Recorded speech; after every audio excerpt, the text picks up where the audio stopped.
Órale! Bienvenidos and welcome to the Familia FFP podcast. This is your host Jorge Martin, Familia NFL Insider Series. We're rounding third. We're rounding third, headed for home. Still the last 5 or 6 to go before we close up shop and really get ready for the season. So Familia, want to make sure you're giving us a like and subscribe. If this is the first one of these that you're watching, hey, go back and watch the other ones. There's still a few more to go, but I've got a playlist that's all set aside. It's got everything on there, every single interview on there with so much great information. Also, make sure you're going to underdogfantasy.com. Use that promo code Familia23. You're going to get matched up to the first $100. First, you put in $100, they're going to match you $100. It's best ball season, Familia. This is some of the best times. Pomeranian drafts are out there for only $3. So, puppies, best ball mania, where you get, for $25, you got a shot at $3 million. Get in there and make sure promo code Familia23. So Familia, you know what? This is not the first time for our invitada to come on and talk fantasy football with me on Familia FFB, but it's the first time we're talking specifically about the team that she is dedicated to. Kelly Singh, our amiga, she's the VP of Marketing at Trophy Smack. She is also the host of the Sick Podcast with Kelly Singh, where she dives into all the goodness that comes with, and some of the not so goodness, but we'll get into that. That comes with the Arizona Cardinals. So, mi amiga Kelly, welcome. Thank you for joining us. Thank you for having me. I love being here. Buenos dias. Oh, buenos dias, buenos dias. Yeah, and it's nice and toasty in both our necks of the woods. But I want to ask first off a new question. New coaching staff, Jonathan Gannon coming on, Drew Petzing coming on. What are kind of the vibes you're hearing for anything that they're looking to do with the offense? Basically, what we're hearing is a whole retooling of the offense. And I think you can't help but want that. And who else to do it better than I'd say Jonathan Gannon, to be honest. You come off of the Eagles, Super Bowl, and come on over to Arizona, where we're in complete rebuild mode, bringing people that you trust, cleaning house, and really just getting ready for a fresh start. Oh, well, and the fresh start's going to be a little bit difficult because Kyler Murray's not going to be there. Suffered torn ACL in December last year, had his surgery on January 3rd. So I just did a recent interview with Dr. Edwin Porras, and Kyler was one of the guys that we talked about. And he said that quarterbacks usually they can come back a little sooner because, some don't need to rely on their legs. He does. So he's giving like a 9 to 10 month time frame. Starting the season with Colt McCoy and transitioning to Kyler Murray eventually during the season, what's what's the outlook for kind of like what the passing game is going to look like? What I find super interesting is that Kyler Murray I don't know if he's perpetuating these rumors that he wants to be ready by week 1. I don't see the Cardinals office saying, yeah, let's put our investment on the field week 1. So that rumor, let's just squash that. That's not happening. Colt McCoy, here's another interesting storyline. Colt McCoy is not guaranteed the starting position, actually, and there's been a huge, big buzz around Clayton Tune, the rookie drafted by the Cardinals in this recent draft.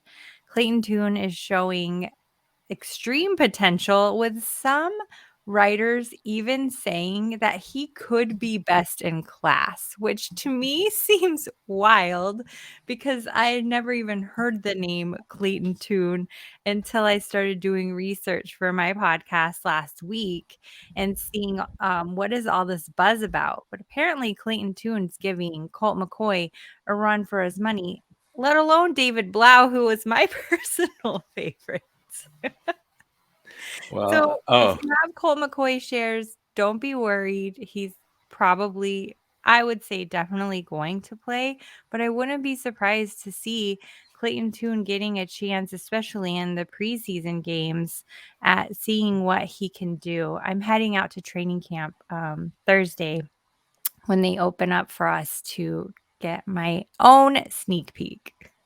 Oh, awesome. And one of the things, once Kyler Murray got hurt when he got hurt last year, the team didn't fall off a cliff. I mean, Colt McCoy was fairly serviceable. When it comes to, let's say, I mean, you're gonna get a bird's eye view of it sooner rather than later, starting on Thursday. But assuming, well, let's not assume because we know what happens when. But no, but kind of looking the crystal ball and picturing that Colt McCoy is the guy. What does that do for Hollywood Brown, who is really, I mean, he looks like he's the target hog right now. Yeah, he's basically the only target, I would say, at this point this season. We do have Rondale Moore, who apparently is healthy and ready to go, but he's in the slot, and it seems like Colt McCoy prefers to throw there to the outside. So I would say we're going to see more plays with Hollywood Brown. However, taking all of this in stride, because Kingsbury's preference in offense was to throw the same exact pass to either DeAndre Hopkins or Hollywood Brown to the sideline. So maybe we won't see that this season. However, that doesn't mean really a whole lot as far as fantasy production. I think Hollywood Brown is still going to get the receptions necessary, especially when you're really the only viable reception option on the team. But I would be surprised. I wouldn't be surprised if we see those plays shaken up. There was a lot on Twitter comparisons of like year over year over year and the same exact play going to the outside, never really changing. I don't know if that's a lack of imagination or just, if it's not broke, don't fix it kind of vibe. But I would have a hard time seeing this new coaching staff come in and not shake things up. What kind of do you see them being? Bringing some of the Philadelphia concepts. Obviously, you don't have that with Colt McCoy, but some of the rushing does come into play when Kyler Murray comes in. Yeah, I would definitely see that happening once Kyler Murray comes back into play, that they would adapt some of the same things that worked for them in Philadelphia. They could work in Arizona as well, especially, with Hollywood Brown being one of our receivers. He was a top receiver for the Ravens one year he was there, not by much, just by like 60 some yards to my boyfriend. Mark Andrews, but he is a talented receiver, and I wouldn't be surprised if we see them adapt some of those Eagles-like plays here in Arizona. And there was some buzz during the Senior Bowl for Michael Wilson, and obviously he's a player that the Cardinals picked, a bigger target. Is he someone to keep an eye on? I actually haven't heard a ton about Michael Wilson, but everybody at this point, I think, is a viable option, especially when you don't have your regular quarterback. To me, as a fan watching on the sidelines, when you see a play unravel, you know it's unraveled, and he's looking for any open target at that point, any open option, whether it's rushing, passing, QB sneak, laying down on the ground and crying. I don't know. Hey, that's there were points. Let me tell you something. On Christmas night, I wanted to lay down and cry when I kept seeing DeAndre Hopkins getting like overthrown every single almost every single opportunity. Oh, bad Yeah. bad And juju that there. goes along with the defense even being able to predict that Mhm. that was going to happen. So, yeah, there's definitely need for a shakeup. There's a need to utilize new players, different players, new plays, and I'm hoping we'll see that. So on before we get into the running back situation, the tight end situation, Zach Ertz is still rehabbing a torn ACL, which I mean that could bleed into the season. Does that open a door for Trey McBride a little bit coming into his second year? Yeah, excuse me. I was thinking and swallowing at the same No, time. está Yes, bien, for está bien. sure.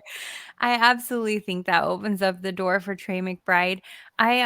I wouldn't be surprised even when Zach Ertz comes back if they're going to try even a 2 tight end position that's been very viable for many teams. And if you have 2 strong tight ends, that works out well. But yeah, if Zach Ertz is not going to be refreshed in time for the start of the season, I think we'll for sure see a lot more of Trey McBride, especially like we've talked about on just the receiving situation.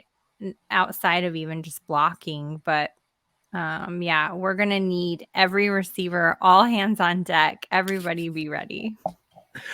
Well, being ready, James Conner.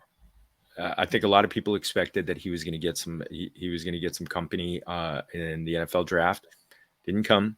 Nothing in free agency.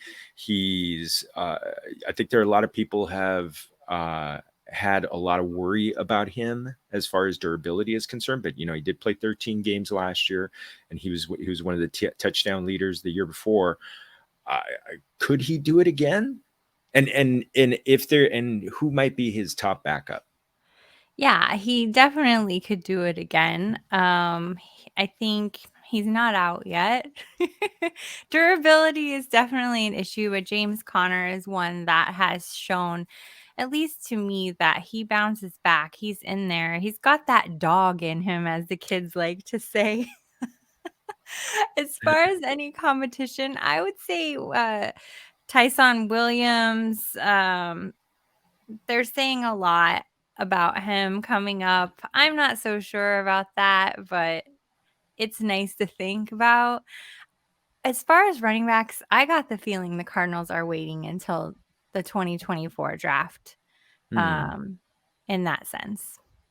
That might just be me, but why if you're not going to fill the position this year, if you're not gonna at least bolster the position this year, and they're stacking all of those draft picks, this is a true rebuilding year. They obviously have to go out there and play. Mhm. Everybody wants to perform. Nobody wants to lose.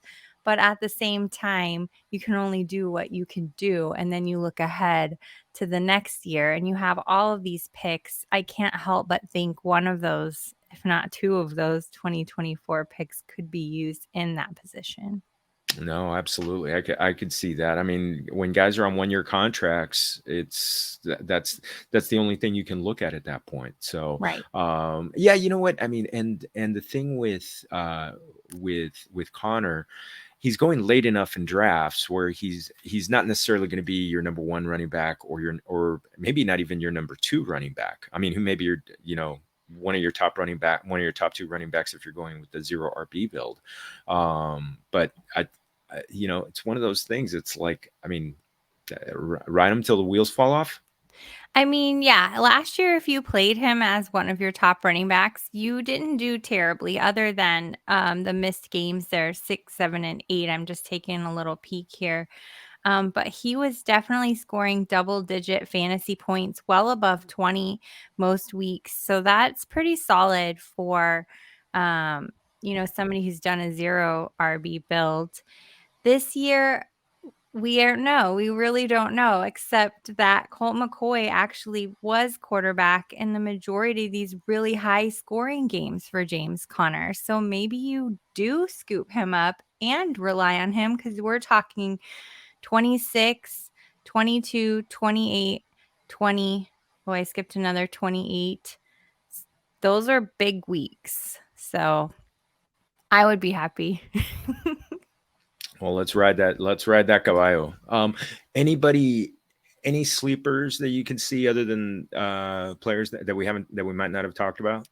I mean, if you get in there and I'm seeing Clayton Tune available in pretty much all of my leagues, I might pick him up just to see what happens. Because another thing that we might want to think about is even when Kyler Murray comes back, is Kyler Murray the guy?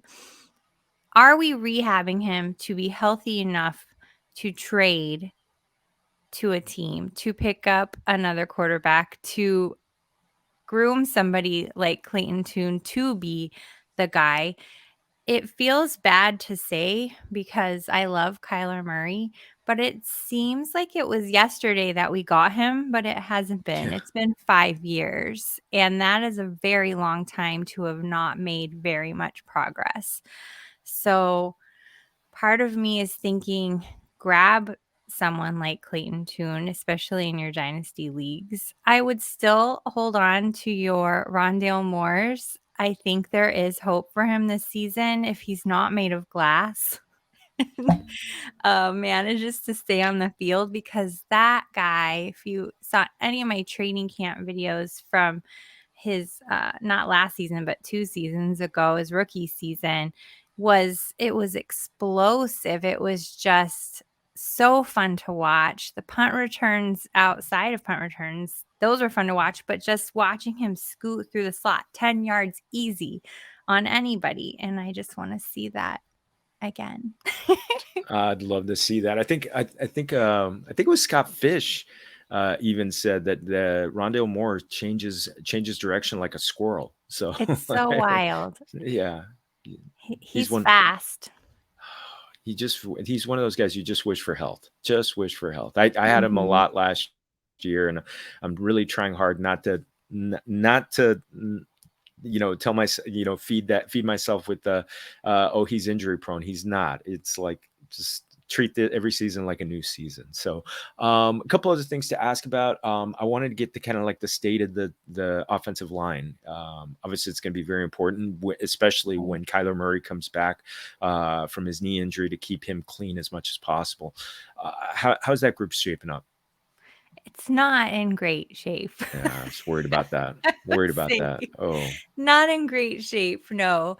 And that's another area where I feel like they did what they could to we took a huge hit across the entire team this year between retirements and trades, and the hopes of trades even. So, the O-line's another area where I feel like, they're making some adjustments this season, but it's gonna be another one in that 2024 draft, which is why they really are piling up those picks.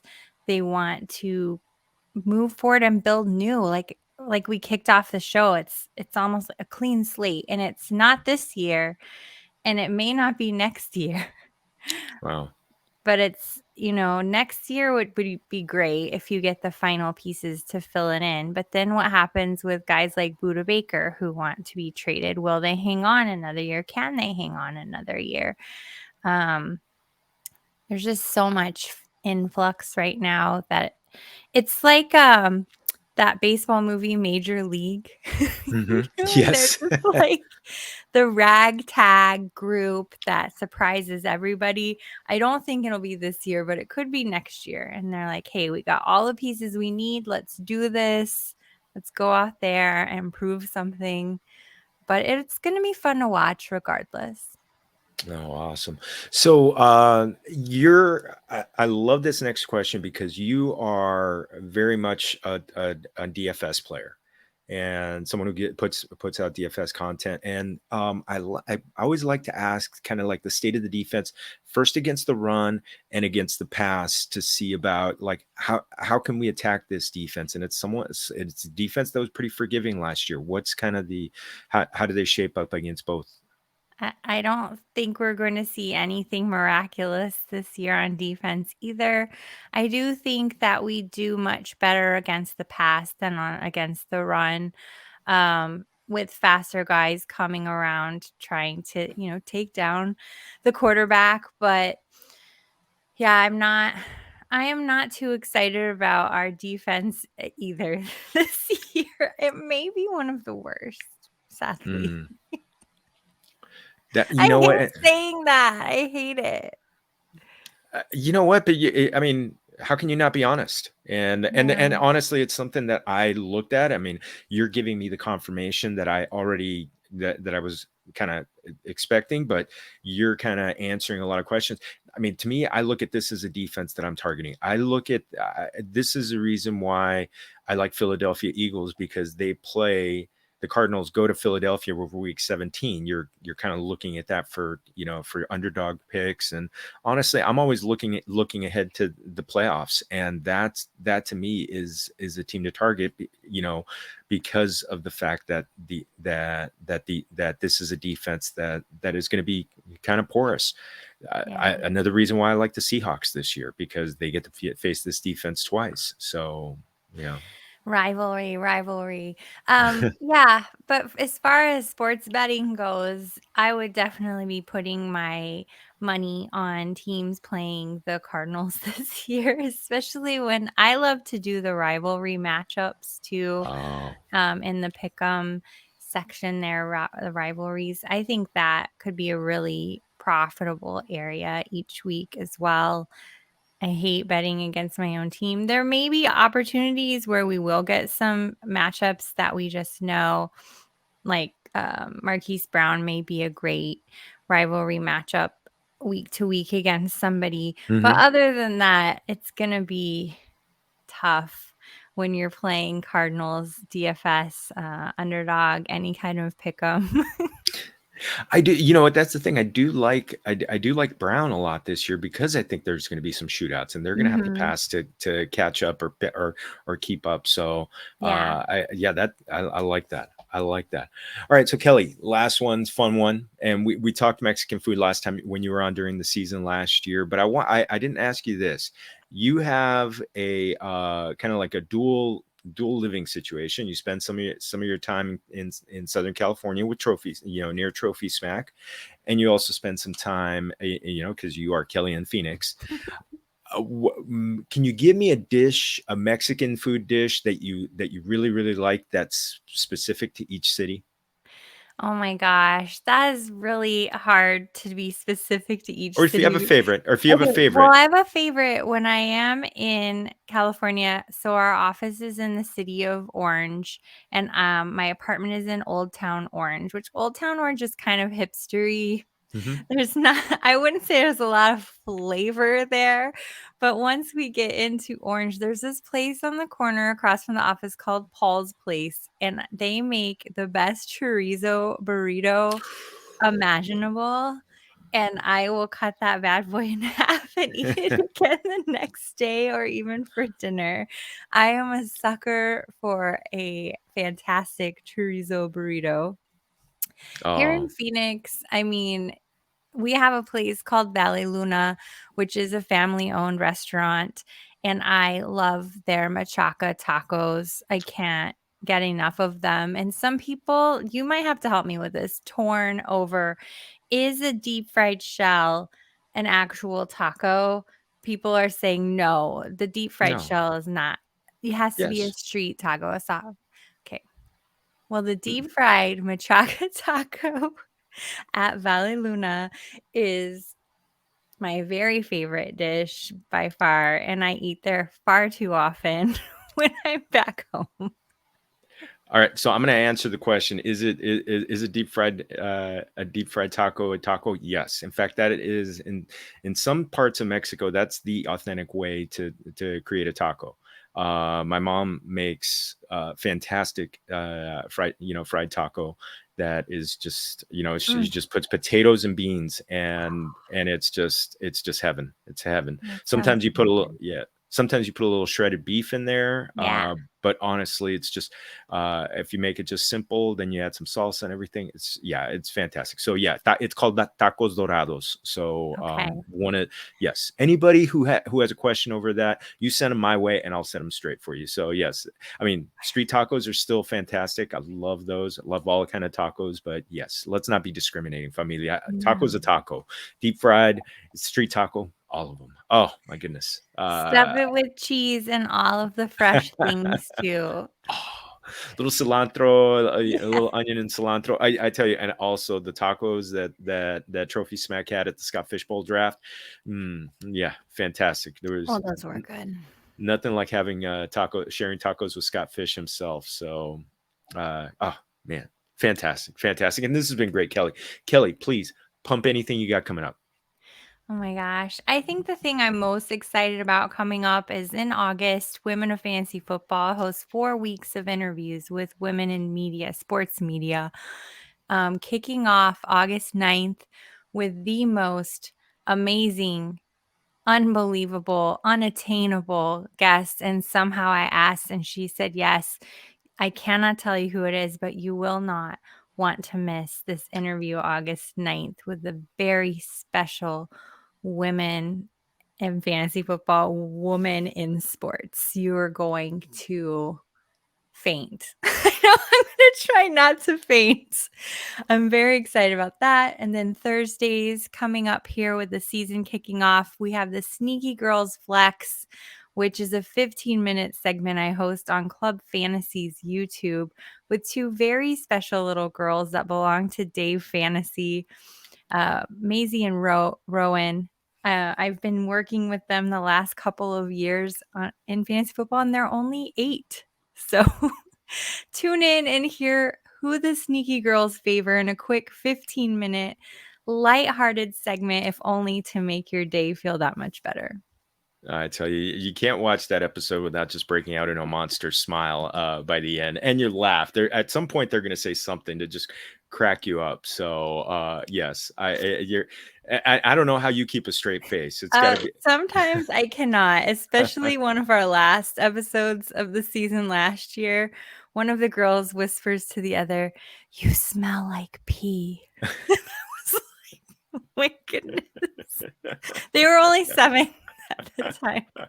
But I'm like, and we're live. Oh my goodness, Amiga. Thank you so much for doing this. And thank you. Yeah, we're doing this in the morning, and I think we both got a great belly laugh out of it to get the day started. So thank you again. Thank you again for doing this. And Familia, thank you for joining us. Make sure again you're following us on YouTube. Set your notifications up. Go to the playlist. Any episodes that you've missed, check them out, because this is some of the best information, just like you got from Kelly right now. Honest, truthful, and actionable for the coming season. And also make sure you're going to underdogfantasy.com. Use that promo code Familia23. You get matched up to the first $100. So that's it for me, Familia. You can find our guest, our invitada here at Kelly and Phoenix on Twitter. And don't forget the Sick Podcast with Kelly Singh. Check that out. Set the follow up. Get the information for the Cardinals coming up for the coming season. I'm Jorge Martin 17 on Twitter. Familia FFP everywhere else. Go to familiafp.com. I'll have some content here and there. So once again, muchas gracias for joining us. And remember, todos somos familia. Salud.